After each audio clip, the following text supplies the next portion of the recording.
ಮುಂದಕ್ಕಿಟ್ಟ ಕಾಲಗಿಂದ ಕೈಣದವರ ಗಂಡ ರಣಪ್ರಚಂಡದ ಧನದಿಂದ ಪಾದದಲ್ಲಿ ಕಾಲ್ಪಿಂಡ ಎಂಬರು ಪುಂಡರೀಕಾಕ್ಷನೇ ನಿನ್ನ ನುಡಿಗೆ ಒಡಂಬಟ್ಟು ರಣಮಂಡಲದಲ್ಲಿ ರೋದನಿಗೆ ಮಂಡ ಎಂಬಾಗಿದರ ಗಂಡುಗರು ಎಂಬ ನಾಮದಂಡವಲ್ಲವೇ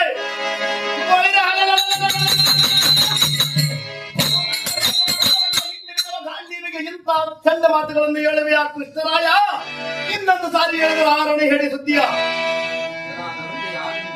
ಎಲ್ಲ ಧನಂಜಯ ನಾರಾಯಣ ಎಲ್ಲ ಧನಂಜಯ ನಾರಾಯಣ ನಿನಗೇನು ಹುಚ್ಚು ಹಿಡಿದ್ಯೆ ಹೇಗೆ? ಎಲ್ಲ ಧನಂಜಯ ನಿನಗೇನು ಹುಚ್ಚು ಹಿಡಿದ್ಯೆ? ಬಿಡು ಬಿಡು ನಿನ್ನ ಸಂಶಯ. ಅದೇತಕ್ಕೆ ದೇವಕಿತನಯ ದ್ರೋಣನೊಡನೆ ಕಾದಾಡುವ ಕಾರಣವಿಲ್ಲವೆಂದು ಹೇಳಿದರೆ ಏನು? ಮತ್ತೇನು ಹೇಳಿದೆವು ನಾರಾಯಣ? ಜಾಣತನದಿಂದ ಗುರು ದ್ರೋಣನ ಪಾದಕ್ಕೆ ವಂದನೆಯನ್ನ ಮಾಡು. ಜಾಣತನದಿಂದ ಗುರು ದ್ರೋಣನ ಪಾದಕ್ಕೆ ವಂದಿಸು.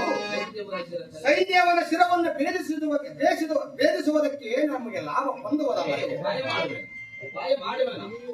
ಸೈನ್ಯವನ ಶಿರವನ್ನು ಭೇದಿಸುವುದಕ್ಕೆ ಉಪಾಯವನ್ನು ಮಾಡುವೆನಲ್ಲ. ಫಲ್ಗುಣ ನಾರಾಯಣ ದ್ರೋಣನೊಡನೆ ಕಾದಾಡುವುದು ಮುಂದೆ ನೋಡಿಕೊಳ್ಳಬಹುದು. ದೂರದಲ್ಲಿ ಗುರುವನ್ನು ತನ್ನ ಪಿತನುವ ಪಾದಿಯಲ್ಲಿ ಭಾವಿಸಬೇಕಲ್ಲದೆ ಸಂದೇಹವಿಲ್ಲದೆ ಗುರುವಿನ ಪಾದಕ್ಕೆ ವಂದನೆಯನ್ನು ಮಾಡು.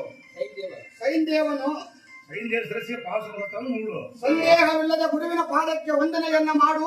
ಸಂದೇಹವಿಲ್ಲದೆ ಪಾಶುಪದಾಸ್ತ್ರವನ್ನು ಮೂಡು. ಸೈನ್ಯವನ ಶಿರಕ್ಕೆ